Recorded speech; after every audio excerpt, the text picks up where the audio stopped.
নমস্কার বন্ধুরা, আজকে একেবারে একটা হেলদি রেসিপি নিয়ে এলাম, যেটা আপনি চাইলে ব্রেকফাস্ট বা লাঞ্চ বা ডিনার যে কোনো সময় খেতে পারেন।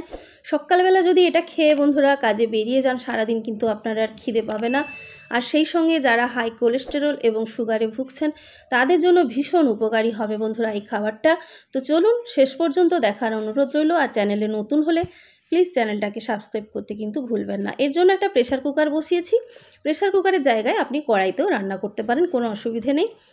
তো কড়াই বা প্রেসার কুকার যাই বসান না কেন, সেটা গরম করে তার মধ্যে দিয়ে দিচ্ছি সাদা তেল। আমি এখানে 1 চা চামচ মতো সাদা তেল দিচ্ছি। আপনি যে তেল ব্যবহার করেন, যে হেলদি তেলটা ব্যবহার করেন সর্ষের তেল বাদ দিয়ে, সেটা এখানে দিয়ে দেবেন। এবারে আমি এখানে দিয়ে দিলাম 1/3 টিস্পুন গোটা জিরে, 2টো দারচিনি স্টিক আর 5-6টা মতো গোলমরিচকে আমি অল্প থেতো করে এখানে দিয়ে দিচ্ছি। আপনি যদি ঝাল বেশি পছন্দ করেন, গোলমরিচটা 2-3-4টে আরও বাড়িয়েও দিতে পারেন। এবারে এগুলোকে অল্প নাড়াচাড়া করে ফ্রাই করে নেব।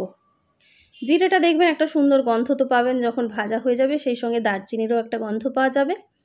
তখন আমি এর মধ্যে অ্যাড করে দেব একেবারে অল্প পরিমাণে, দেখুন 1 চা চামচের মধ্যে 2টো জিনিস রয়েছে, রসুন আর আদা মিহি করে একটু কুচিয়ে নেবেন।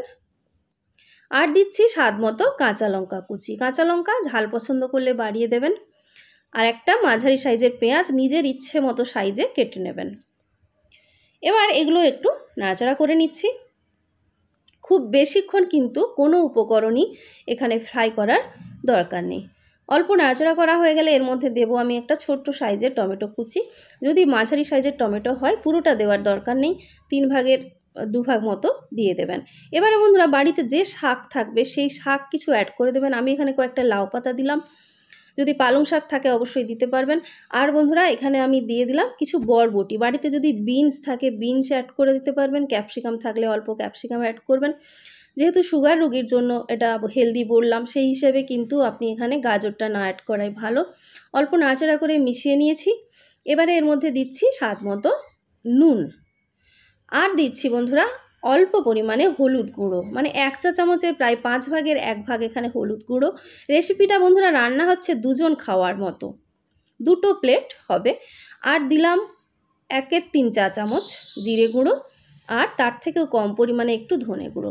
আবার এটাকে মিনিট খানেক নাড়াচাড়া করে নেব। আগেই বলেছি এখানে কোনো কিছু বেশি ফ্রাই করার দরকার নেই।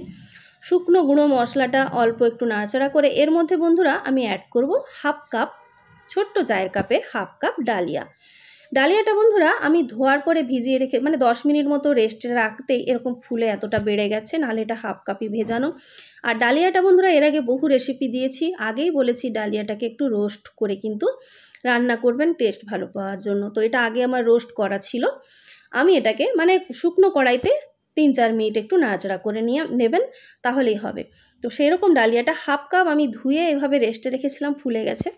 এবারে হাফ কাপ আমি এখানে মুসুর ডাল ধুয়েছি, কিন্তু এটাও মিনিট 10 রেস্টে রাখার কারণে একটু বেশি দেখাচ্ছে।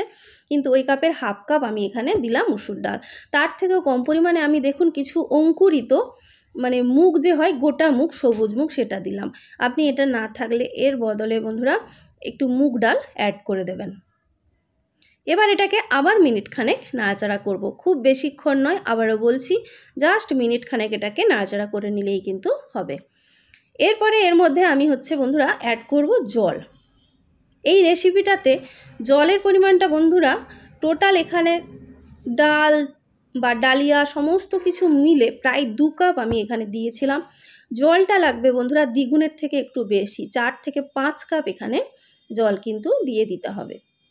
আর সবশেষে যদি রান্নার পরে মনে হয় জল বেশি হয়ে গেছে, সেক্ষেত্রে একটু আপনি মানে হাই ফ্লেমে ফুটিয়ে সেটাকে শুকনোও করে নিতে পারবেন। তো জলটা মোটামুটি 5 কাপ এখানে কিন্তু প্রথমে আমি দিয়ে দিলাম।